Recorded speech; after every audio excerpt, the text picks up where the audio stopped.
الحمد لله رب العالمين، والصلاة والسلام على سيدنا محمد وآله وصحبه أجمعين. أما بعد، فقد قال الله تبارك وتعالى في القرآن الكريم: قل يا عبادي الذين أسرفوا على أنفسهم لا تقنطوا من رحمة الله إن الله يغفر الذنوب جميعا إنه هو الغفور الرحيم. صدق الله العلي العظيم. السلام عليكم ورحمة الله وبركاته. கண்ணியத்திற்குரிய கனவான்களே, பெரியோர்களே, அல்லாஹ்வின் நல்லடியார்களே, அல்லாஹ்வின் பேரருளால் புனிதமான ரமலான் மாதத்தை அடைந்து இரண்டாம் பத்தை நிறைவு செய்கின்ற கட்டத்திலும் மிக சிறப்பு வாய்ந்த கடைசி பத்தை அடைகின்ற நல் வாய்ப்பை அல்லாஹ் தஆலா நம் அனைவர்களுக்கும் வழங்குவானாக. கண்ணியத்திற்குரியவர்களே, இன்றைய தராவீஹில் ஓதப்படவிருக்கின்ற சூறாக்களில் சூரத்து ஜுமர் என்ற ஒரு சூறாவும் இடம்பெறவிருக்கின்றது. இந்த சூறாவின் 53வது வசனத்தில் அல்லாஹ் தஆலா கூறுகின்றான்: குல் யா இபாதியல்லதீன அஸ்ரஃபு அலா அன்ஃபுஸிஹிம். நபியே, நீங்கள் மக்களிடம், என்னுடைய அடியார்களிடம் கூறிவிடுங்கள், தங்களுக்கு தாங்களே வரம்பு மீறி தீங்கு இழைத்து கொண்ட, தங்களுக்கு தாங்களே தீங்கு இழைத்து கொண்ட, தங்களுக்கு தாங்களே அநியாயம் செய்து கொண்ட, பாவங்கள் செய்வதன் மூலமாக தங்களுக்கு தாங்களே தீங்கிழைத்து கொண்ட என்னுடைய அடியார்களிடம் சொல்லுங்கள், லா தக்னது மிர் ரஹ்மத்தில்லாஹ், அல்லாஹ்வின் அருளில் அவர்கள் நம்பிக்கை இழந்துவிட வேண்டாம். நிச்சயமாக அல்லாஹ் யக்ஃபிரு ذுனூப ஜமீஆ, நிச்சயமாக அல்லாஹ் அனைத்து பாவங்களையும் மன்னித்து விடுவான். இன்னஹு ஹுவல் கஃபூர் ரஹீம், நிச்சயமாக அவன் மிகவும் மன்னிப்பவனாகவும் மிகவும் கருணையாளனாகவும் தானே இருக்கின்றான் என்பதாக அல்லாஹு தஆலா இந்த வசனத்தில் குறிப்பிடுகிறான். கண்ணியத்திற்குரியவர்களே, இந்த ஆயத்து இறங்கிய பொழுது நபி ஸல்லல்லாஹு அலைஹி வஸல்லம் அவர்கள் எந்த அளவிற்கு மகிழ்ச்சி அடைந்தார்கள், எந்த அளவிற்கு நபி ஸல்லல்லாஹு அலைஹி வஸல்லம் அவர்களுக்கு ஆனந்தம், மகிழ்ச்சி ஏற்பட்டது என்றால், அவர்கள் சொன்னார்கள்: மா உஹிப்பு அன்னலி துன்யா வமா ஃபீஹா பிஹாதிஹில் ஆயா. இந்த உலகத்தில் உள்ள எல்லா பொருட்களும் எனக்கு கிடைப்பதை விட இந்த வசனத்தை நான் விரும்புகிறேன், பிரியப்படுகிறேன். அந்த அளவுக்கு எனக்கு இந்த ஆயத்து ரொம்ப பிடிக்குது. முழு உலகமே கிடைச்சாலும் எனக்கு மகிழ்ச்சி ஏற்படாது, இந்த ஒரு ஆயத்தில் எனக்கு மகிழ்ச்சி ஏற்பட்டுருச்சுன்றாங்க. ஏன் இந்த அளவுக்கு நபி அவர்களுக்கு மகிழ்ச்சி ஏற்படுவதற்கு காரணம் என்ன? அல்லாஹ் அப்படி இந்த ஆயத்தில் என்ன கூறுகின்றான் என்றால், நாம் சிந்திக்க வேண்டிய அழகான வார்த்தைகள், நம்ம எல்லாம் அரவணைக்கின்ற ஒரு வார்த்தையை அல்லாஹ் தஆலா பயன்படுத்துகிறான். அது என்ன? யா இபாதி அல்லதீன அஸ்ரஃபு, பாவம் செய்துவிட்ட, அவர்களுக்கே இழப்பை ஏற்படுத்தி கொண்ட என்னுடைய அடியார்கள்னு சொல்கிறான். பாவம் செய்துவிட்ட அடியார்கள் சொல்லலை, நீங்களாம் பாவம் செஞ்சிட்டீங்க போங்கன்னு சொல்லலை. பாவம் செய்துவிட்ட, அநியாயம் செய்துவிட்ட, வரம்பு மீறி நடந்து கொண்ட, தங்களுக்கு தாங்களே இழப்பை, நாம் பாவம் செய்கிறதுனால, தவறு செய்கிறதுனால இழப்பு, அதனுடைய பாதிப்பு யாருக்கு? நமக்கு தான். அல்லாஹ்வுக்கு எந்த குறைவும் ஏற்படாது. அல்லாஹ் சொல்கிறான், தங்களுக்கு தாங்களே இழப்பை ஏற்படுத்தி கொண்ட என்னுடைய அடியார்களே, நீங்கள் என்னுடைய அருளை விட்டு நிராசை அடைந்து விட வேண்டாம். அல்லாஹ் நம்ம பாவத்தை மன்னிப்பானான்னு நினைச்சிடாதீங்க. இன்னல்லாஹ யக்ஃபிரு ذுனூப ஜமீஆ, நிச்சயமாக அல்லாஹ் அனைத்து பாவத்தையும் மன்னிக்கின்றான்.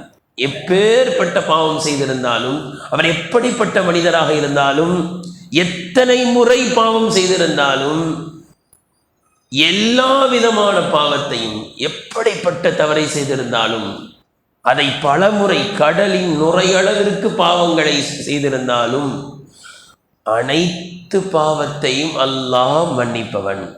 சொல்லிட்டு சொல்றான், அவன் மன்னிப்பவனாக மட்டுமல்ல, மன்னிச்சுட்டு அப்படியே விடுறதுக்கு, மன்னிப்பது மட்டுமல்ல, மன்னித்த பிறகு இறக்கவும் போடுவான். சில சமயம் மனிதர்கள் இறக்கப்படுவாங்க, சரி மன்னிச்சுட்டு போ அப்படின்னு. ஆனால் கோவம் லேசாக உள்ளக்க இருக்கும். மன்னிச்சுட்டேன்னு சொல்லுவார், ஆனால் கோவம் உள்ள இருக்கும். அல்லாஹ் எப்போவுமே என்ன சொல்லுவானா, இன்னஹு ஹுவல் கஃபூர் ரஹீம், நான் மன்னிப்பவன், இன்னும் உங்கள் மீது பாசமாகவும் இருப்பவன். இந்த ஆயத்தை இறங்கினப்பதான் ரசூலா சொல்றாங்க, இந்த ஆயத்தை எனக்கு எவ்வளோ பிடிக்கும்னா, முழு உலகமே கிடைத்தாலும் எனக்கு அது பிடிக்காது. எனக்கு இந்த வசனம், என்னுடைய அடியார்கள், என்னுடைய உம்மத்தினர்கள், அவருடைய எல்லா பாவத்தை எல்லாம் மன்னிக்கிறான். அதே போல என்னுடைய அடியார்கள்னு சொல்றான். உலகத்துல நம்ம பார்க்குறோம், நமக்கு பிடிக்காத ஏதாவது ஒரு காரியத்தை யாராவது செஞ்சா, ஒரு தகப்பனுக்கு பிடிக்காத காரியத்தை பிள்ளைங்க செய்கிறாங்க, தொடர்ந்து செய்கிறாங்க. என்ன செய்வார்? என் பிள்ளையே இல்லை, ஏன் தான் பெத்தன்னு தெரியலன்றுவார், என் பையனே இல்லைன்றுவார். எத்தனை பேர் கோவப்பட்டு பேப்பரில் போட்டுருவாங்க, பையன் பேரை போட்டு நடந்திருக்கு, பேப்பரில் வரும், இவன் என் பையன் இல்லைன்னுவாங்க. தலகீரன் இல்லாலும் அவர் தான் அவங்க பையன், மாற்றவே முடியாது. அவர் பேப்பரில் போட்டாலும் சரி, எதில் வந்தாலும் சரி, அரிசில் எல்லாம் எழுதிவிட்டா இவர் தான் பிறக்கணும்னு மாற்றவே முடியாது. ஆனால் என்ன சொல்கிறாங்க, என் பையனே இல்லைன்னு சொல்ல தயார். ஒரு கணவன் அவனுக்கு பிடிக்காத காரியத்தை மனைவி செஞ்சுட்டா தலாக்கு விட தயாராகிடுறான். என் மனைவியே இல்லை, நீ போயிரு அப்படின்னு சொல்ல தயார். ஒரு மனைவி அவர்களுக்கு பிடிக்காத காரியத்தை கணவர் செஞ்சால் குலா கேட்க தயாராகிடுறாங்க. நான் அவரோட வாழ முடியாதுங்க, உங்களுக்கு தெரியாது, அதில் அவரோடலாம் மனுஷன் வாழ முடியாது, பிரித்து விட்டுருங்க எப்படியாது என்று உதறி தள்ளி விட்டு மனிதர்கள் செல்ல தயார். என்ன, அவங்களுக்கு பிடிக்காத காரியத்தை செஞ்சோம். ஆனால் அல்லாஹு தாலா அவனுக்கு பிடிக்காத எத்தனை காரியத்தை நாம் செய்தாலும் அல்லாஹ் நம்மை தள்ளிவிடவில்லை, உதறி தள்ளவில்லை. யா இபாதி, என்னுடைய அடியார்களே, என்னை விட்டு நீங்கள் நிராசை அடைந்து விட வேண்டாம். எனக்கு அந்த மாதிரிலாம் கோபம் வராது. நான் உங்களுடைய அனைத்து பாவங்களையும் மன்னிப்பவன். உங்க மேல நான் அன்பாவே இருக்கேன். மன்னிக்கிறது மட்டுமல்ல, உங்கள் மீது நான் பாசமாக இருப்பவன், நான் ரஹீமாக இருக்கின்றேன். என்னுடைய அருளை விட்டு நீங்கள் நிராசை அடைந்து விட வேண்டாம் என்பதாக அல்லாஹு தாலா இந்த வசனத்தில் குறிப்பிடுகிறான். கண்ணியத்துக்குரியவர்களே, அல்லாஹுடைய நடைமுறையும் நாம் தொடர்ந்து பார்த்தால் அப்படித்தான். அல்லாஹ்வின் தூதர் ஸல்லல்லாஹு அலைஹி வஸல்லம் அவர்களுடைய காலத்திற்கு முன்பு, ஒரு 70 ஆண்டுகளுக்கு முன்பு, ஈசா அலைஹிஸ்ஸலாத்தை உண்மையிலேயே பின்பற்றி அல்லாவை வணங்கி கொண்டிருந்த சொற்ப நபர்கள் இருந்தாங்க. ஈசா அலைஹிஸ்ஸலாம் அவர்களையே கடவுளாக்கின நிறைய பேருக்கு மத்தியில் சொற்ப நபர்கள் என்ன செஞ்சாங்க, அல்லாவை தான் வணங்கணுன்ற ஏகத்துவத்தில் இருந்தாங்க. எந்த அளவுக்குன்னா ரசூலுல்லாஹி ஸல்லல்லாஹு அலைஹி வஸல்லம் அவர்களுடைய காலம் வரை சில பேர் அப்படி இருந்தாங்க. அல்லாவை தான் வணங்கணும், ஈசா அலைஹிஸ்ஸலாத்தை வணங்கக்கூடாது, ரொம்ப ஸ்ட்ராங்காக இருந்தாங்க. அப்படி இருந்த ஒரு சொற்ப நபர்களை ஒரு கொடுங்கோல் மன்னன், சூரத்துல் புரூஜ்னு ஒரு சூரா வரும், வஸ்ஸமாஇ தாத்தில் புரூஜ் வல்யௌமில் மௌஊத், வஸ்ஸமாஇ தாத்தில் புரூஜ் வல்யௌமில் மௌஊத் அன்னாரி தாத்தில் வகூத் என்பதாக அந்த சூறாவில் வரும். அந்த சூறாவில் அல்லாஹ் தஆலா அந்த கொடுங்கோல் மன்னன் என்ன செஞ்சான் அப்படின்னா, அந்த முஸ்லீமாக இருக்கக்கூடிய, அல்லாவை மட்டும்தான் வணங்க வேண்டும் என்று சொல்லி கொண்டிருக்கக்கூடிய அந்த மக்களை தீயிலிட்டு எரித்தான். குத்தில அஸ்ஹாபுல் உஹ்தூத், தீ குண்டம் அதை தயார் செய்து, அன்னாரி தாத்தில் வகூத், எரிகின்ற கங்குகளை எரித்து முஸ்லிம்களை எல்லாம் தள்ளிவிட்டார்களே அப்படின்னு அல்லாஹ் தஆலா அந்த சூறாவை துவங்கி அப்படியே கீழே பார்த்தீங்கன்னா அல்லாஹ் சொல்வான், இன்னல்லதீன ஃபத்தலுல் முஃமினீன வல் முஃமினாத்தி, அந்த முஃமினான ஆண்கள், முஃமினான பெண்கள், அப்படியே ஒரு தாய் குழந்தையோட வந்து நிற்கும், குழந்தையோட தள்ளி விடுவான். எத்தனை முஸ்லிம்களான முஃமின்களான ஆண்களை தீக்குண்டத்தில் தள்ளிவிட்டு பொசுக்கினார்கள், முஃமினான பெண்களை தீக்குண்டத்தில் தள்ளிவிட்டு பொசுக்கினார்கள். அது நீண்ட சம்பவம். அல்லாஹ் என்ன சொல்றான், இப்படி முஸ்லிம்களை சித்திரவதை செய்தார்களே, தீக்குண்டத்தில் தள்ளிவிட்டு பொசுக்கி பொசுக்கி சாகடித்தார்களே அவர்கள் பிறகு சும்மலாய தூபு அந்த அநியாயம்லாம் செஞ்சுட்டு என்கிட்ட தௌபா செய்யாமல் மூத்தா போயிட்டாங்க, அதனால நரக நெருப்புன்றான். அவங்க அதெல்லாம் செஞ்சுட்டு சும்மலா எத்தூம்பு பிறகு என்ன கேட்கல, என்கிட்ட மன்னிப்பு கேட்கவில்லை, அப்படியே மரணித்து விட்டார்கள். எனவேதான் லகும் ஆதாபு ஜஹன்னம், நரக வேதனை எனவேதான் அவர்களுக்கு. எதனால? அநியாயம் செஞ்சதுனால இல்லை, தவறு செஞ்சதுனால இல்லை. முஸ்லிம்கள் யார்? அல்லாஹ்வின் அடியார்கள், அல்லாஹை வணங்குபவர்கள், இஸ்லாமிய மார்க்கத்தில் இருப்பவர்கள், அல்லாஹ்வுக்கு பிரியமான அடியார்களை தீக்குண்டத்தில் தள்ளி பொசுக்கிய பாதகர்கள், பாவிகள், அவர்களை பார்த்து அல்லாஹ் சொல்றான், அதெல்லாம் செஞ்சுட்டு சும்மலாய தூபு, என்கிட்ட என்ன செய்யல, தௌபா கேட்காம என்கிட்ட மீளாம மௌத்தா போயிட்டாங்க, எனவே தான் நரக வேதனை. இங்க இந்த ஆயத்தை சொல்லிட்டு ஹசனுல் பஸ்ரி ரஹ்மத்துல்லாஹி அலைஹி இவங்க சொல்லுவாங்க, இந்த ஆயத்தை கொஞ்சம் பாருங்க. உந்துரு இலா ஹாதல் கரமி வல் ஜூதி, அல்லாஹ்வினுடைய கருணையும் அல்லாஹ்வுடைய தயாளத்தன்மையும் இங்கு பார்த்தீர்களா? தன்னுடைய நேசர்களை கொன்று குவித்தவர்களை கூட தௌபாவின் பக்கம் அல்லாஹ் அழைக்கிறான். பாவ மன்னிப்பு தேடி இருக்கப்பா, நான் மன்னிச்சிடுறேன்னு சொல்றானே, அல்லாஹ் எவ்வளவு தயாளத்தன்மை உடையவன், எல்லா பாவத்தையும் மன்னிக்க தயார். எனவே யாரையுமே நம்ம மட்டுமா நினைக்க தேவையில்லை. முஸ்லிம்களை கொன்று குவிப்பவர்கள் கூட நாளை அவர்கள் இஸ்லாத்தை ஏற்று அல்லாஹ்விடத்தில் பாவ மன்னிப்பு தேடிவிட்டால் அல்லாஹ் பாவத்தை மன்னிச்சிடலாம். அவ்வளவு இரக்கம் உள்ளவன் என்றால் நம்முடைய பாவத்தால் மன்னிக்க மாட்டான, நிச்சயம் மன்னிப்பான். கணியத்துக்குரியவர்களே, நமக்கெல்லாம் தெரியும், நாம் புகாரியில் வரக்கூடிய ஒரு ஹதீஸை எல்லாரும் கேள்விப்பட்டிருப்போம். பனி இஸ்ரவேலர்களுடைய காலத்தில் ஒரு மனிதர் இருந்தார். அந்த மனிதர் 99 கொலையை செய்தவர். 99 கொலையை செஞ்சு, கொலையே 99ன்னா மற்றதெல்லாம் எவ்வளோ நடந்திருக்கும்? கொலை ஏன் நடக்குது? எதையாவது உள்ள கசமுசம் நடந்திருக்கும், நிறைய ஏதாவது நடந்திருக்கும். இவனை வச்சிருந்தா போட்டு நம்மள என்ன செஞ்சிருவான், போட்டு கொடுத்துருவான், அவனை என்ன செஞ்சிருங்க, க்ளோஸ் பண்ணிடுங்க. இப்படி தான் ஒரு கொலை நடக்குதுன்னா அதனுடைய பின்னணியில் என்ன செஞ்சுருக்கோம், பல தவறுகள், பல பெரும் பெரும் குற்றங்கள் நடந்திருக்கும். என்ன செய்வோம், கொலை நடக்கும். அதுக்கு பிறகு இப்படி எத்தனை கொலை செஞ்சவர்? 99 கொலை செஞ்சிட்டார். இப்போதான் அவருக்கு ஒரு உணர்ச்சி வருது, இவ்வளோ தப்பு பண்ணிட்டோமே, அல்லாஹ் நம்மளை மன்னிப்பானா இல்லையான்னு தெரியலையேன்ட்டு ஒரு ஆபீர்கிட்ட வராரு. வணக்கசாலி, ரொம்ப இபாதத்திலேயே மூழ்கி இருக்கிறவர். வந்து கேட்குறாரு, ஐயா நீங்கள் இபாதத்திலே மூழ்கி இருக்கீங்க, நானும் பாவத்திலே மூழ்கி இருந்துட்டேன், நான் 99 கொலை பண்ணியிருக்கேன். என்னது 99 கொலையா? அல்லாஹ் என்னை மன்னிப்பானா? ஒன்னெல்லாம் எங்கே மன்னிப்பான், 99 கொலையை பண்ணிட்டு வந்து நிற்கிறேன் நான், என்னது என் பாவத்தை மன்னிக்க மாட்டானா அப்படின்னு அவரிங்கள் முடிஞ்சு செஞ்சுரி க்ளோஸ், மொத்தம் 100 ஆயிடுச்சு ரவுண்டா அவரையும். இப்போ பாருங்க, அல்லாஹ் பாவத்தை மன்னிக்க மாட்டான்னு சொன்னதுக்கு கோவப்பட்டு என்ன செஞ்சார், கொலை பண்ணிட்டாருன்னா அவர் எவ்வளோ கோவக்காரா இருந்திருப்பார், எவ்வளோ பெரிய ஆளை, எவ்வளோ பெரிய ரவுடியாக இருந்திருப்பார். முடிஞ்சு அவர் கதை, 100 கொலை முடிஞ்சு. ஆனாலும் உள்ளத்தில் அப்படியே அல்லாஹ் என்னை மன்னிச்சிருவான், கேட்டு பார்ப்போம், விசாரித்து பார்ப்போம், அல்லாஹ் மன்னிப்பான விசாரித்து பார்ப்போம். அப்படியே போய் ஒரு மார்க் அறிஞர் ஒரு ஆலிங்கிட்ட போகிறார். போய் கேட்குறாரு, அல்லாஹ் என்னுடைய பாவத்தை மன்னிச்சிருவானா? நான் இது வரைக்கும் 100 கொலை பண்ணியிருக்கேன், நிச்சயமாக அல்லாஹ் மன்னிப்பான் அப்படின்ட்டு. என்ன செய்கிறாரு, நிச்சயமாக உங்களுடைய பாவத்தை அல்லாஹ் மன்னிப்பான். நீங்கள் இருக்கிற அந்த சரௌண்டிங்கில் இருந்துக்கிட்டே இருந்தால் தொடர்ந்து பாவம் செஞ்சுக்கிட்டே இருப்பீங்க. நீங்கள் உங்கள் பாவத்தை எல்லாம் மன்னிக்கணும்னு சொன்னால் பாவத்தை விட்டு நீங்கள் தவிர்ந்திருக்க வேண்டும், பாவத்தை விடணும். பாவத்தை விடணும்னா உங்கள் சூழ்நிலையை விடணும். உதாரணத்துக்கு பாருங்கள், தௌபா செஞ்சிட்டாரு, அல்லாஹ்வுடைய பாவத்தை மன்னிச்சிட்டாரு, ஒருவருடைய பாவத்தை அல்லாஹ் மன்னிச்சிட்டான், அவரும் அல்லாஹ்கிட்ட மன்னிப்பு கேட்டார், அல்லாஹ்வும் மன்னிச்சிட்டான். இதனுடைய அடையாளம்னு சிலது இருக்குது. அதில் முதல் அடையாளம் என்ன தெரியுங்களா? அந்த பாவத்தை செய்வதற்கு யாரெல்லாம் காரணமாக, எந்த நண்பர்களோடு சேர்ந்ததால் அந்த பாவங்கள் செய்ய வேண்டியது ஏற்பட்டதோ அந்த நண்பர்களிடத்தில் பழகுவதை என்ன செஞ்சுருவார், விட்டுருவார். இதுதான் ஃபஸ்ட்டு அடையாளம். அவருடைய தௌபாவெல்லாம் ஏற்றுக்கிட்டான். இவர் பாட்டு ரமலானில் அழுதாரு, தொழுதாரு, திருப்பி சேர்வாரோடையே சேர்றாருன்னு வைங்க, இவர் தௌபா செஞ்சதான் ஆகாது. ஏன்னா திருப்பி அந்த பாவத்தை செஞ்சிருவார். ஏன்னா தௌபான என்ன, இனி அந்த பாவத்தை செய்ய மாட்டேன்னு உறுதி எடுக்கிறது. இன்ஷா அல்லாஹ் நான் கடைசியில் சொல்லுவோம். அதை கணியத்துக்குள்ளே சொல்ல வருவது, அவர் சொன்னார், இந்த ஊரை விட்டுட்டு நல்லவங்க இருக்கிற இடத்துக்கு போங்க, நல்லவர்களோடு நீங்கள் சேர்ந்தாதான் என்ன செய்வீங்க, இந்த மாதிரியான பாவத்தை செய்யாமல் இருப்பீங்க. முதல்ல பாவத்தை விடணும், அல்லாஹ் மன்னிச்சிருவான். இந்த ஊரை விட்டுட்டு அந்த ஊருக்கு போங்க. இவரும் அல்லாஹு அக்பர் ஆசையில் அந்த பாவத்தை அல்லாஹ் மன்னிச்சிருவான் அப்படின்னு ஆசையில் கிளம்பிட்டார்.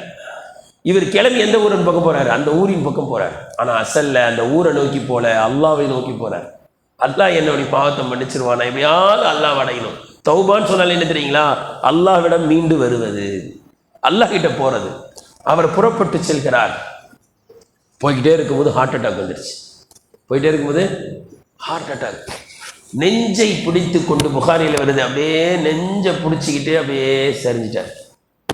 எப்படி சரிகிறாருன்னா, இந்த ஊரை விட்டு இப்படி போய்கிட்டே இருக்கும்போது இந்த ஊரை நோக்கி போறாரு, நெஞ்சை பிடிச்சிக்கிட்டே அப்படியே அந்த ஊரின் பக்கமே சரிஞ்சார். எப்படி சரியில்லை, இந்த பக்கம் சரியாம நெஞ்சை பிடிச்சிக்கிட்டு தொப்புன்னு அந்த பக்கம் விழுந்துட்டார். விழுந்து மூத்தா போயிட்டார். இன்னும் அவர் அந்த ஊருக்கு போய் சேரல. இவருடைய ரூஹை வாங்குவதற்கு ரஹ்மத்துடைய மலக்குமார்களும் வந்துட்டாங்க சொர்க்கத்துக்கு எடுத்துட்டு போறதுக்கு. ஆனால் அதே நேரத்தில் அதாபுடைய மலக்குமார்களும் வந்துட்டாங்க. 100 கொலை செஞ்சவர் இவர் எங்க போக வேண்டியவர், நரகத்துக்கு போக வேண்டியவர்னு யார் வந்துட்டா, நரகத்திற்கு கொண்டு செல்லக்கூடிய மாணவர்களும் வந்துட்டாங்க. இந்த 2 மாணவர்களும் சாதாரணமானவங்க இல்லை. சொர்க்கத்துக்கு கூட்டு போற மாணவர் வந்தா அழகா இருப்பார். அவரை நம்ம பார்த்தா அவர் கூட போயிடலான்னு தோணும், அவரை பார்த்தா நம்ம கிளம்பி போயிடலான்னு தோணும். அதுதானே அந்த குலைக்கப்பட்ட மாவில் இருக்கக்கூடிய முடியை உருவுற மாதிரி நல்லவர்களுடைய ரூ என்ன செஞ்சிடும், போயிடும். ஏன், அந்த மாணவர் அவ்வளோ அழகாக வந்து கூப்பிடுவார், வாங்க போகலாம், உங்களுக்கு சொர்க்கம் ரெடியாக இருக்குது. சொர்க்கம் ரெடியாக இருக்கான்னு நம்ம என்ன செஞ்சிருவோம், உடனே ரூ போயிடும். ஆனால் அந்த நரகத்தினுடைய மலக்குமார்கள் வந்து அவர் தோற்றத்தை பார்த்தாலே என்ன செய்யும், துடிக்கும், உயிர் போவாது. அதனால தான் அந்த உயிர் எப்படி போகும்னா, முட்களில் மாட்டிக்கொண்ட ஒரு துணியை இழுத்தால் எப்படி இழுக்க முடியாம சிக்கிக்கிட்டு வருமோ அந்த மாதிரி ஒரு ரூ சிக்கும், போவாது. அந்த மலக்கை பார்த்தாலே பயப்படும். இப்ப இந்த 2 மலக்கு வந்து நிற்கிறாங்க, நாங்க தான் ரூஹ வாங்குவோம், நாங்க தான் ரூஹ வாங்குவோம்.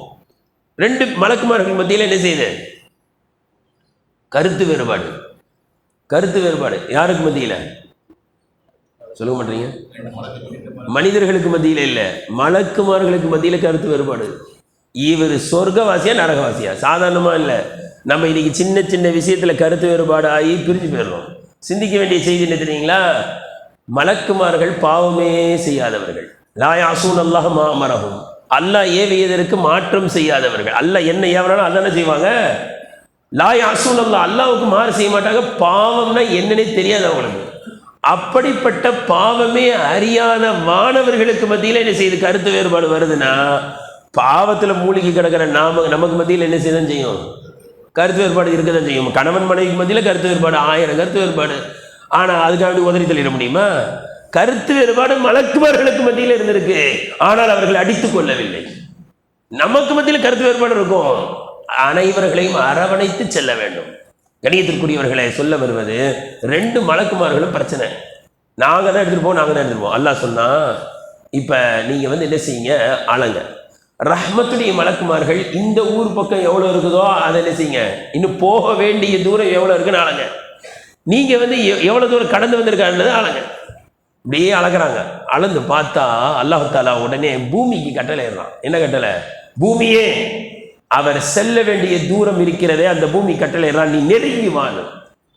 அல்லாஹ் பூமிக்கு கட்டளையிடுவான், அல்லாஹ் வானத்துக்கு கட்டளையிடுவான், அல்லாஹ் நெருப்புக்கு கட்டளையிடுவான். கூனி பர்தம் வ சலாமன் அலா இப்ராஹிம், என்னுடைய இப்ராஹிமுக்கு நெருப்பே நீ குளிர்ச்சியாக மாறிவிடு. நூஹ் அலைஹிஸ்ஸலாம் காலத்துல வானத்திலிருந்து தண்ணி என்ன செய்யுது, வெள்ளப்பிரளயம் கொட்டுன்னு கொட்டுது மழை. அந்த மாதிரி மழையை உலக சரித்திரம் பார்த்ததில்லை. சரி, பூமிக்குள்ள இருக்கிற தண்ணி என்ன செய்யுது, ஊற்று கொப்பளிக்குது. அப்படியே பூமியிலிருந்து தண்ணி வருது, கொப்பளிக்குது அங்கங்க.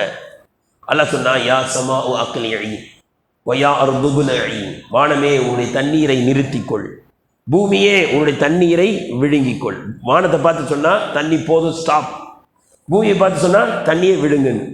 இது அப்படியே விழுங்கி கொஞ்சம் அப்படியே விட்டுச்சு இல்லையா, அதுதான் கடல், ஆறு, நதி எல்லாம். அதெல்லாம் அடியத்திற்குரியவர்களே, இந்த வசனங்களை பார்த்து ஒரு கிறிஸ்துவ பெண்மணி இஸ்லாத்தை ஏற்றுச்சு. எப்படி நீங்கள் எப்படி இஸ்லாத்துக்கு வந்தீங்கன்னு கேட்டால் அது குர்ஆன் எடுத்து காமிக்குது. என்ன சொல்லுது? வானத்தை பார்த்து ஒருத்தன் பேசுகிறான், வானமே உன்னை தண்ணீரை நிறுத்திக்கொள் அப்படின்னா அந்த வானத்தை படைச்சவனுடைய பேச்சு தான் இது. பூமியை பார்த்து கட்டளையிடுறான், பூமி கிட்ட பேசுகிறான், பூமிக்கு ஆர்டர் பண்ணுறான், பூமியுடைய தண்ணீரை விழுங்கு. நெருப்பை பார்த்து நெருப்பை நீ குளிர்ச்சியாக மாறி விடுனால அந்த நெருப்பை படைத்தவன், வானத்தை படைத்தவன், பூமியை படைத்தவனுடைய கலாம் தான் இது என்று இஸ்லாத்தை தழுவுகிறது. கணியத்துக்குள் சொல்ல வர்றது அந்த பூமிக்கு கட்டளை இட்டான். புகாரியில் வருது, அந்த பூமி லைட்டாக அப்படி சுருங்கிச்சு. அளந்து பார்த்தா அவர் கடந்து வந்தது இன்னும் செல்ல வேண்டிய தூரத்தை விட ஒரு ஜான் எக்ஸ்ட்ரா இருக்கு. ஒரே ஒரு ஜான் எக்ஸ்ட்ரா கடந்துட்டார். நெஞ்சை பிடிச்சி சரிஞ்சாருல, அதில் ஒரு ஜான் எக்ஸ்ட்ரா. அல்லாஹ் சொல்லிட்டான், ஒரு ஜான் எக்ஸ்ட்ரா வந்துட்டாரு. சொர்க்கத்தின் மலக்குமார்கள் அப்படி ரூஹை கைப்பற்றிட்டு வந்திருக்கு. 100 கொலை செய்தவரை கூட அல்லாஹ் மன்னிக்க தயாராக இருக்கிறான். கணியத்துக்குரியவர்களே, காரூனை பற்றி வருகிறது தஃப்சீர் கிதாபுகளில். அவன் பூமியில் விழுங்கப்பட்டான். குர்ஆனில் வருது, அவன் போய்கிட்டே பூமிக்குள்ளே போய்கிட்டே இருக்கான். பூமி என்ன செய்யுது? காரூனை விழுங்கிருச்சு அப்படியே. இதுக்கு என்ன காரணம்? தஃப்சீர் எழுதுறாங்க, காரூன் யார் அப்படின்னா ஃபிரௌனுடைய சொந்தம். ஃபிரௌனுடைய ஆள்லாம் கிடையாது, பனி இஸ்ராயீல் மூசா அலைஹிஸ்ஸலாத்துக்கு நெருங்கிய சொந்தம். காரூன் யாருங்க? மூசா அலைஹிஸ்ஸலாத்துக்கு நெருங்கிய சொந்தம். அதாவது மூசா அலைஹிஸ்ஸலாத்துக்கு அண்ணன் தம்பி மாதிரி உள்ள உறவு, இந்த அளவுக்கு நெருங்கிய உறவு. அதாவது மூசா அலைஹிஸ்ஸலாத்துடைய அத்தாவும் காரூனுடைய அத்தாவும் அண்ணன் தம்பி. அப்போ யார்? அண்ணன் தம்பி உறவு, அவ்வளோ நெருங்கிய உறவு காரூன். ஆனால் மூசா அலைஹிஸ்ஸலாம் ஏழை, காரூன் பெரிய பணக்காரன். அந்த மாதிரி பணக்காரெல்லாம் வர முடியாது. அல்லாஹ் குர்ஆன்ல சொல்றான், காரூனுடைய கருவூலம் ஹசானாக்களுடைய சாவிய ஒரு கூட்டத்தார்கள் சுமப்பதற்கு சிரமப்படுவார்கள். நம்ம எவ்வளோ பெரிய கடை வச்சிருந்தாலும் கடை சாவி என்ன செய்யுது? இவ்வளோ பெருசாக இருக்குது, ஜோப்பில் வச்சுக்கிட்டு வருவோம். தொழுவும் போது டிஸ்டர்பாக இருக்குன்னு செய்வோம், அப்படியே தூக்கி வைப்போம். கொஞ்சம் பெருசாக இருந்தால் அதில் ஒரு பெருமை, பெரிய சாவி அப்படின்னு, அவ்வளோதான், முடிஞ்சு போச்சு. காரூனுடைய கருவூலம் அவனுடைய சொத்து செல்வத்தினுடைய ஹசானா சாவி என்ன செய்ய முடியாது, ஒரு கூட்டத்தார்கள் சுமப்பது சிரமம். அவ்வளவு சாவிகளே அவ்வளோ பெரிய பணக்காரன். பொதுவாக இந்த பணம் காசு வந்துச்சுன்னா என்ன வரும்னா, எல்லாரும் என்ன மதிக்கணும், எல்லாரும் என்கிட்ட பேசணும், அந்த மாதிரி என்ன வரும். ஆனால் பனி இஸ்ரவேலர்கள் பார்த்தா எல்லாரும் மூசா அலைஹிஸ்ஸலாத்துட்டே பேசிக்கிட்டு இருக்காங்க.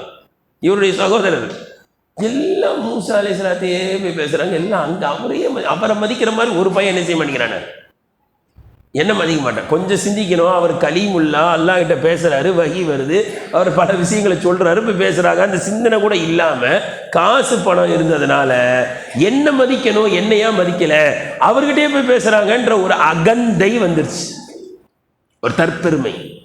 அப்போ என்ன நினைக்கிறான், எப்படியாவது மூசா அலைஹிஸ்ஸலாம் பேரை ரிப்பேர் பண்ணிடணும், ரிப்பேர் பண்ணிட்டா யாரும் அங்கே போக மாட்டாங்க. இப்படி ஒருத்தர் நினச்சா, இல்லை காபத்துல்லா இடிச்சிருவோம், இடிச்சிட்டா இங்கே வருவாங்கன்னு. அது மாதிரி பேரை ரிப்பேர் பண்ணிட்டா யாரும் போக மாட்டாங்க அப்படின்னு என்ன பண்ணால், மக்கள் எல்லாம் கூப்பிட்டு சொன்னால், பாருங்கள் மூசா எப்படிப்பட்டவர் தெரியுங்களா, சில முக்கியமான நபர்களை கூப்பிட்டு சொன்னால், ஃபஸ்ட்டுலாம் தொழுவணும்னு சொன்னார், அது சொன்னார், இது சொன்னார், இப்போ கவனிச்சிங்களா ஜக்காத்து கொடுக்கணும்னு காசை கேட்க ஆரம்பிச்சிட்டாருன்ட்டான். மக்கள் பார்த்து, ஆமாம் ஜக்காத்து கொடுக்கணுன்றாரு, அதில் இவ்வளோ கொடுக்கணும், இதில் இவ்வளோ கொடுக்கணுன்றாரு, இது சரிப்பட்டு வராது அப்படின்னு என்ன தேடணும் ஏற்படுத்திட்டு சொன்னால், காசு கேட்க ஆரம்பிச்சிட்டாரு, பயங்கரமான ஆளாக இருக்கிறாரு, அதனால் நான் ஒரு திட்டம் தீட்டுவேன், அதுக்கெல்லாம் சப்போர்ட் பண்ணணும், சரியான்ட்டான். என்னங்க திட்டம்? இந்த ஊரில் ஒரு விபச்சாரி இருக்கலாம், அவரை கூட்டுவாங்க அப்படின்னு சொல்லி தங்கத்தட்டு அது இது எல்லாம் கொடுத்து சொல்லிட்டான். மூசா அலைஹிஸ்ஸலாத்தை சபையில் வச்சு அவர் என்கிட்ட தவறாக நடந்து கொண்டாருன்னு சொல்லணுன்ட்டான். சபை கூடிச்சு, மூசா அலைஹிஸ்ஸலாம் வந்தாங்க பேசுகிறதுக்கு. பேச விடலை மக்கள், பேசக்கூடாது, நீங்கள் என்ன எங்களுக்கு உபதேசம் செய்கிறது, நில்லுங்க. என்னன்னு பார்க்குறான் மூசா அலைஹிஸ்ஸலாம். பெண்மணி எழுந்து சொல்லுது, என்கிட்ட தவறாக நடந்து கொண்டாரு. அப்போ மூசா அலைஹிஸ்ஸலாத்துக்கு கோவம் வந்துச்சு. சொன்னாங்க, தௌராத்தை இறக்கி அல்லாஹ்வின் மீது சத்தியமிட்டு சொல்லுன்னு மிரட்டினாங்க. ஒரே மிரட்டுதான், சத்தியமிட்டு சொல்லு நான் வந்துட்டு தவறாக நடந்துக்கிட்டேன்னு. அது கை கால் விடவெடுத்து சொல்லிடுச்சு, படிச்சிருக்க மூசா, நான் இந்த காரூன் பண்ண வேலை, அவன் தங்க தட்டுலாம் கொடுத்தா இது மாதிரி சொல்ல சொன்னான்னு. மூசா அலைஹிஸ்ஸலாம் இப்போ காரூன் மேலே சரியான கோவம். அல்லாஹ் கிட்ட துவா செஞ்சாங்க, யாரெல்லாம் இவனை தண்டிச்சிரு எப்படியாது. அப்போ மூசா அல்லாஹ் சொன்னால், உங்ககிட்டயே சொல்லணும், உங்ககிட்டயே கொடுக்குறேன், அந்த பூமி கட்டளையிடுங்க, என்ன செய்யாது, பூமி விழுங்கும். இப்போ பூமி கட்டளையிடுறாங்க, பூமியை இவனை விழுங்கி விடு. கால் உள்ள போகுது, கரண்ட கால் வரைக்கும் போயிடுச்சு உள்ள. கத்துறா, மூசா மூசா மன்னிச்சிரு மூசா, மூசா மன்னிச்சிரு மூசா, நிப்பாட்டுன்னு. மூசா அலைஹிஸ்ஸலாம் கோவம் அடங்கலை, பூமியை விடாதே, இவனை விடுந்து. முழங்கால் வரைக்கும் போயிடுச்சு. கத்துறான். 3வது தடவை கழுத்து வரைக்கும் வந்துருச்சு. மூசா மன்னிச்சிரு, மூசா இவனை மன்னி, நீ விழுந்து. நான் கழுத்து உள்ள போய் தலையும் உள்ள போயிடுச்சு. 3 தடவை கூப்பிட்டான், மூசா மன்னிச்சிரு மன்னிச்சிருன்னு. கழுத்து உள்ள போய் தலையும் உள்ள போயிடுச்சு. அப்புறம் அல்லாஹ் தஆலா மூசா அலைஹிஸ்ஸலாத்தை பார்த்து வஹி அனுப்பிச்சானா, மூசா 3 தடவை மன்னிப்பு கேட்டார, இறக்கமே வரலையே, உங்களை கூப்பிட்டாவன் யா அல்லாஹ்னு 1 தடவை கூப்பிட்டுருந்தா அப்படியே நிப்பாட்டியிருப்பேன். உங்களை கூப்பிட்டாவன் 1 தடவை யா அல்லாஹ் மன்னிச்சிருன்னு சொல்லியிருந்தா உடனே நிறுத்தியிருப்பேனே. 3 தடவை கூப்பிட்டு என்ன செய்ய நீங்க மன்னிக்கலையேன்னா, அவ்வளவு இறக்கம் உள்ளவன். மனிதர்கள் தான் மன்னிக்க தயார் இல்லை. மனிதர்கள் உள்ளத்துல வச்சுக்கிட்டே இருப்பாங்க, குரோதத்தை வச்சுக்கிட்டே இருப்பாங்க, விரோதத்தை வச்சுக்கிட்டே இருப்பாங்க, பெயரளவில் மன்னிப்பாங்க. ஆனால் அல்லாஹ் அப்படி கிடையாது. எப்பேற்பட்டவர்களையும் மன்னிக்க தயார்.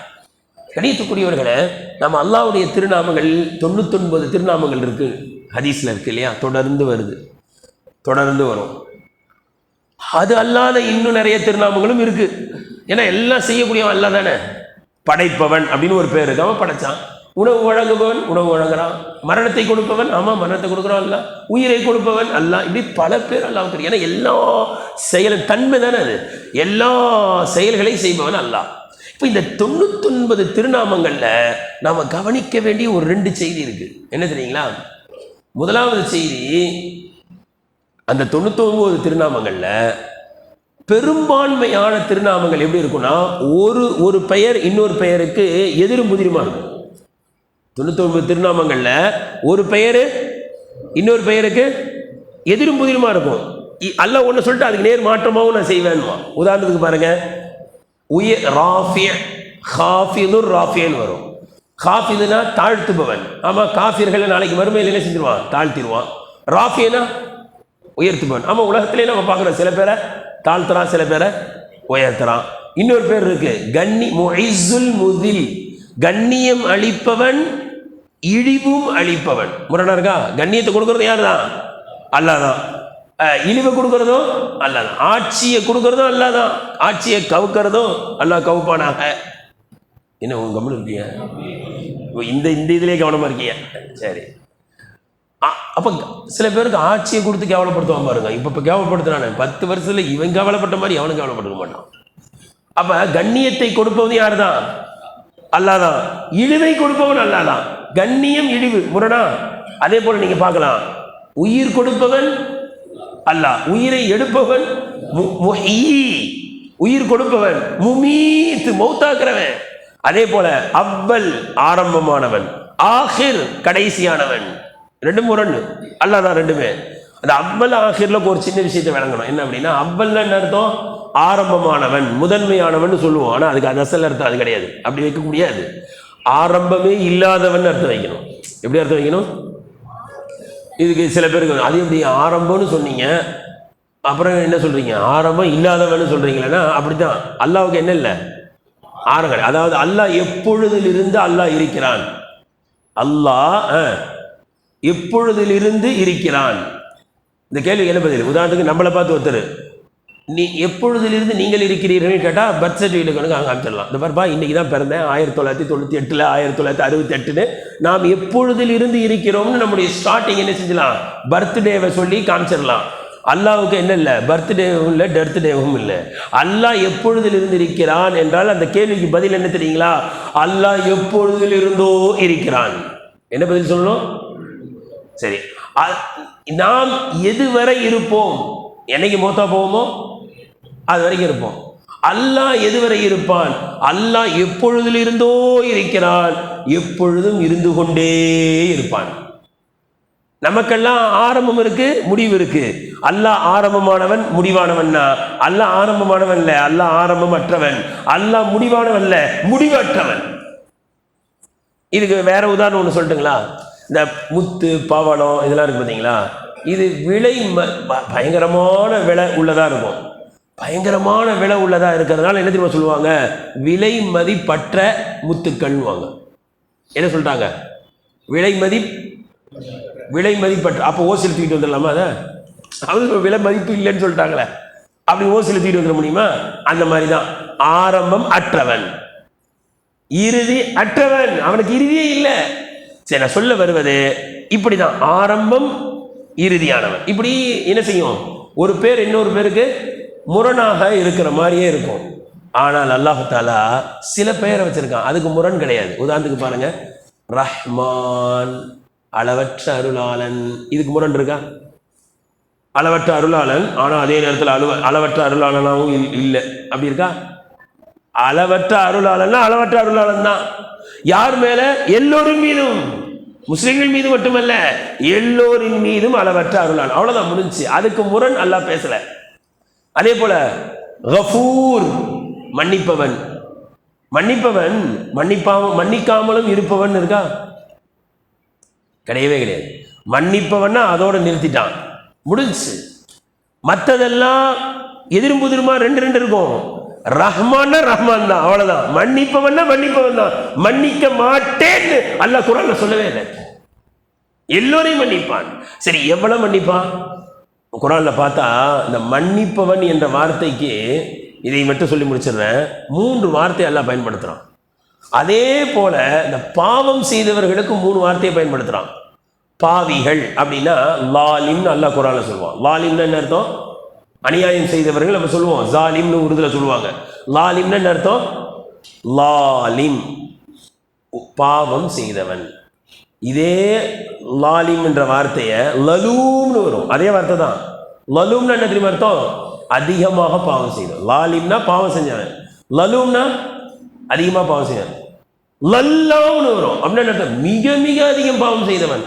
3 வார்த்தை வந்து. அப்போ 3 விதமா மனிதர்கள் இருக்கிறாங்க. கொஞ்சம் பாவம் செஞ்சவங்க, கொஞ்சம் அதிகமாக பாவம் செஞ்சவங்க, ரொம்ப அதிகமாக பாவம் செஞ்சவங்க. இப்படி 3 வகையா அல்லாஹ் சொல்லிட்டான். அல்லாஹ் இப்ப தன்னை மன்னிப்பவன் சொல்லும்போது பாருங்க, லாலிம் பாவம் செய்தவன், காஃபிர் மன்னிப்பவன், லாலிம் காஃபிர் அதே மாதிரி இருக்கா? அதாவது கொஞ்சம் பாவம் செஞ்சிருந்தா நான் அந்த கொஞ்சத்தை மன்னிச்சிருவேன். அடுத்து லலூம் அப்படின்னா என்ன அர்த்தம்? அதிகம் பாவம் செய்தவன். லலூம் கஃபூர், அல்லாஹ்வுடைய பேர் இருக்கா? லலூம் அதிகமாக பாவம் செய்தவன், கஃபூர் அதிகமாக மன்னிப்பவன். காஃபிர்னா மன்னிப்பவன், கஃபூர்னா அதிகமாக மன்னிப்பவன். அடுத்து லல்லாம் மிக மிக அதிகம் பாவம் செய்தவன், லல்லாம் கஃபார் மிக மிக அதிகம் மன்னிப்பவன். நீங்க எப்பேற்பட்ட கேரக்டர்ல இருந்தாலும், எப்படிப்பட்ட தரஜால இருந்தாலும், அந்த தரஜால நின்று மன்னிக்கிறேன்றான். நீங்க கொஞ்சம் பாவம் செஞ்சீங்களா, நான் கொஞ்சத்தையும் மன்னிச்சிருவேன். நீங்க அதிகமா பாவம் செஞ்சீங்களா, நான் என்ன நினைச்சீங்க, நான் அதிகமா மன்னிப்புவேன். நீங்க ரொம்ப ரொம்ப அதிகமா பாவம் செஞ்சீங்களா, நினைவில் வையுங்கள், நான் ரொம்ப ரொம்ப அதிகமா மன்னிப்பவன். யாருமே நிராசை அடைய வேண்டாம். அல்லாஹ் தஆலா இந்த புனிதமான ரமலான் மாதத்தை எது கொடுத்திருக்கான்னா, நம்முடைய பாவங்களை மன்னிப்பதற்காகவே வேண்டி கொடுத்திருக்கான். இந்த ரமலான் மாசத்துல ஹதீஸ்ல வருதா இல்லையா, இந்த ரமலான் மாதத்தை அடைந்து ஒருவருடைய பாவம் மன்னிக்கப்படலைன்னா வேற எப்பதான் பாவம் மன்னிக்கப்படணும்? எனவே கண்ணியத்துக்குரியவர்களே, நம்முடைய பாவங்கள் மன்னிக்கப்படுறதுக்கு 3 விஷயத்தை செய்யணும். ஒன்று, ஏற்கனவே நடந்ததை நினச்சி உள்ளத்தில் அப்படியே வருந்தணும். யாரெல்லாம் உண்மையிலேயே தப்பு செஞ்சுட்டேன் யாரெல்லாம். ஏன்னா சில பேர்த்துக்கு இந்த வருத்தம் வராது. இந்த தப்பை செஞ்சுட்டு சாதிப்பாங்க, நான் என்ன பண்ணேன், எவ்வளோ என்ன தப்பு இருக்குன்னு. அது இருக்கக்கூடாது. அல்லாஹ்கிட்ட நான் தப்பு செஞ்சுட்டேன் யாரெல்லாம், அந்த உள்ள அப்படியே துடிக்கணும். உதாரணத்துக்கு அந்த அந்த அந்த கவலை எப்படி வரும், அதை உருவாக்குறது எப்படி, இப்படி நினச்சி பாருங்க. அல்லாஹ் கண்ணை கொடுத்தான் குர்ஆனை பார்க்கறதுக்கு, நான் எதை பார்த்துட்டேன், அந்த கண்ணால் ஆபாசத்தை பார்த்துட்டு உட்காந்துட்டு, அந்த கண்ணால் சினிமா பார்த்துட்டு இருக்கேன், அந்த கண்ணால் டிஸ்கோ டான்ஸை பார்த்துக்கிட்டு இருந்தேன். எவ்வளோ பெரிய பாவி நான். காதை கொடுத்தா நல்ல விஷயத்தை கேட்கறதுக்கு, குர்ஆனை கேட்கறதுக்கு, நான் அந்த காதால் எதை கேட்டுக்கிட்டு இருந்துட்டேனே, டான்ஸையும் பாட்டையும் இசையும் கேட்டுட்டு இருந்துட்டேன். எவ்வளோ பெரிய பாவி. இப்படி நினைக்கணும். அல்லாஹ்வுக்கு நன்றி செலுத்த வேண்டிய நான் பாவம் செஞ்சுட்டேனே, இப்படி நினைக்கும் போது கவலை வரும். அந்த கவலையில் அப்படியே ஒரு சொட்டு கண்ணீர் வந்தால் போதுங்க. ஈயின் தலையளவுக்கு கண்ணீர் வந்துட்டா போதும், நரக நெருப்பா அந்த அந்த ஒரு சொட்டு தண்ணி அணைச்சிருவான். அப்போ முதல்ல அந்த கவலை, அப்புறம் நாவலை எல்லாம் மன்னிச்சிரியா எல்லாம் நாவலை இஸ்திக்ஃபார், அந்த கவலையோடு இஸ்திக்ஃபார் செய்யணும். 3வது என்ன தெரியுங்களா, இதுதான் ரொம்ப முக்கியம். யாரெல்லாம் நீ மன்னிச்சிரு, இனி என்னுடைய வாழ்க்கையில் அதை செய்ய மாட்டேன். எப்படி தெரியுங்களா, இந்த இதுதான் ரொம்ப முக்கியம். இனி என்னுடைய வாழ்க்கையில் செய்ய மாட்டேன் என்ற உறுதி எந்த அளவிற்கு வர வேண்டும் என்றால், அந்த பாவம் மீண்டும் செய்யக்கூடிய வாய்ப்பு கிடைத்தாலும் செய்ய மாட்டேன்னு உறுதி எடுக்கணும். எப்படி உறுதி எடுக்கணும்? அது வாய்ப்பு கிடைச்சாலும் செய்ய மாட்டேன். எப்படி இல்லை, யாரெல்லாம் செய்ய மாட்டேன் மன்னிச்சிரு, ஒரு வாய்ப்பு கிடைச்சிது உடனே விழுந்துட்டார் திருப்பி. இப்படி இல்லை, இதுக்கு பேர் தௌபா இல்லை. இதுக்கு ஒரு சின்ன உதாரணம் சொல்ல நல்லா விளங்குறதுக்கு சொல்லி முடிச்சிடுறேன். தற்கொலை பண்ணுறாங்க இல்லையா சில பேர், இஸ்லாமியர்கள் தற்கொலை பண்ணுறதே இல்லை, அல்லாஹ் ஒரு பெரிய கிருபையால் ரொம்ப ரேர். தற்கொலை பண்ணுறவங்க என்ன செய்வாங்க அப்படின்னா, நான் எப்படியா செத்தா போகுதுன்னு நினச்சி கிருஷ்ணாவை தூக்கி ஊற்றி என்ன செய்வாங்க, கொளுத்தி வைப்பாங்க. யாராவது பார்த்துட்டு ஐயோ நிப்பாட்டிடுன்னு இன்னும் கேட்க மாட்டாங்க, நான் செத்தே தொலைவேன் அப்படின்னு சொல்லி மேட்ச் பாக்ஸை கொளுத்திடுவாங்க பாருங்க. கொளுத்துற வரைக்கும் சாவணும்னு என்ன இருக்குமா, அது கப கப கபன்னு எரியும் போது என்ன செய்வாங்களாம், ஐயோ என்னை யாராவது காப்பாற்றுங்க, என்னை யாராவது காப்பாற்றுங்க, தண்ணியை மாற்றி ஊற்றுங்கன்னு வாங்கலாம். அப்போ அவங்க என்ன தெரியுமா நினைப்பாங்களாம், எப்பா இவ்வளோ எரியுதே, யாராவது தண்ணி ஊற்றி என்னை காப்பாற்றிட்டா நெருப்பு பக்கம் நான் போகவே மாட்டேன்பா அப்படின்னு யார் நினைப்பா. அந்த மாதிரி உறுதி எடுக்கணுன்றாங்க. யாரெல்லாம் நீ என்னை மன்னிச்சிட்டா நான் அதுக்கப்புறம் என்ன செய்ய மாட்டேன், அந்த பக்கம் போகவே மாட்டேன். இந்த அளவுக்கு உறுதி எடுத்துட்டா அல்லாஹ் நம்முடைய அனைத்து பாவங்களையும் மன்னித்து விடுகின்றான். அல்லாஹு தஆலா இந்த ரமலான் மாதத்தில் அந்த உறுதியை எடுக்கக்கூடிய தௌஃபீக்கையும் அல்லாஹ் நம் அனைவருடைய பாவத்தை மன்னித்தருள்வானாக. வாஹிரு தஅவானா அல்ஹம்துலில்லாஹி ரப்பில் ஆலமீன். சுப்ஹானல்லாஹி வபிஹம்திஹி சுப்ஹானக்கல்லாஹும்ம வபிஹம்திக நஷ்ஹது அல்லா இலாஹ இல்லா அன்த நஸ்தக்ஃபிருக வ நதூபு இலைக். சுப்ஹான ரப்பிக ரப்பில் இஸ்ஸத்தி அம்மா யசிஃபூன் வ ஸலாமுன் அலல் முர்ஸலீன் வல்ஹம்துலில்லாஹி ரப்பில் ஆலமீன். ஸல்லல்லாஹு அலா முஹம்மத் ஸல்லல்லாஹு அலைஹி வஸல்லம் ஸல்லல்லாஹு அலா முஹம்மத் ஸல்லல்லாஹு அலைஹி வஸல்லம் ஸல்லல்லாஹு அலா முஹம்மத் யா ரப்பி ஸல்லி அலைஹி.